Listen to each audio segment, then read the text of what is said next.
Corona से मुक्ति पाने के लिए देश में अभी और तेजी से वैक्सीनेशन अभियान चलाने की जरूरत है, लेकिन सवाल ये है कि क्या वैक्सीन लगाने भर से ये महामारी इंसान का पीछा छोड़ देगी? ये महामारी कभी खत्म ही नहीं होगी। ठीक वैसे ही जैसे पोलियो, टीबी जैसी बीमारियां आज भी देश में हैं। अगर ऐसा है तो फिर खतरा कितना बड़ा है, ये समझ लेते हैं।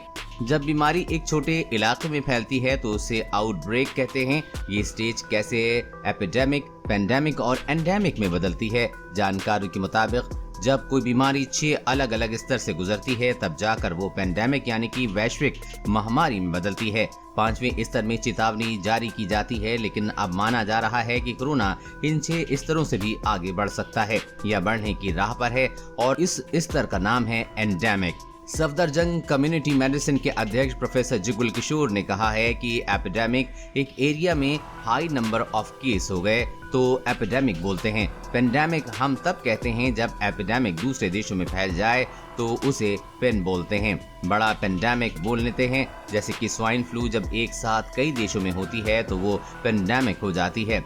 एंडेमिक फिर से लोकल है, जैसी टीबी हमारे देश में होती रहती है। इन्फेक्शन कुछ लोगों को होता रहेगा और छोटा आउटब्रेक होता रहेगा तो उसे एंडेमिक कहेंगे। विश्व स्वास्थ्य संगठन की मुख्य वैज्ञानिक डॉक्टर सौम्या स्वामीनाथन ने भी कहा है कि भारत में कोरोना एंडेमिक की तरफ बढ़ रहा है, और साधारण शब्दों में कहें तो कोई भी वायरस जब एंडेमिक स्टेज में आता है तो वो इंसानी आबादी के साथ रहना सीख जाता है। मतलब वायरस से लोगों की जान को खतरा बहुत हद तक कम हो जाता है।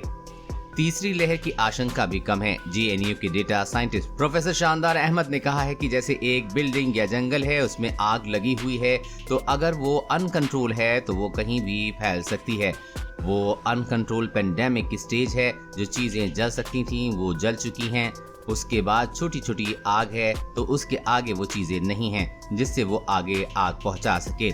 तो वो एक तरह की आग लोकलाइज हो जाती है, जैसे चीजें जल चुकी हैं। इस तरह से पेंडेमिक एंडेमिक बनता है। जानकारों का आंकलन अगर सटीक निकला तो मानकर चलिए कि कोरोना बेकाबू नहीं होगा। स्वास्थ्य मंत्रालय का भी दावा है कि देश में अभी बीमारी की दूसरी लहर ही चल रही है, और ऐसा माना जा रहा है कि निकट भविष्य में तीसरी लहर की आशंका बेहद कम है।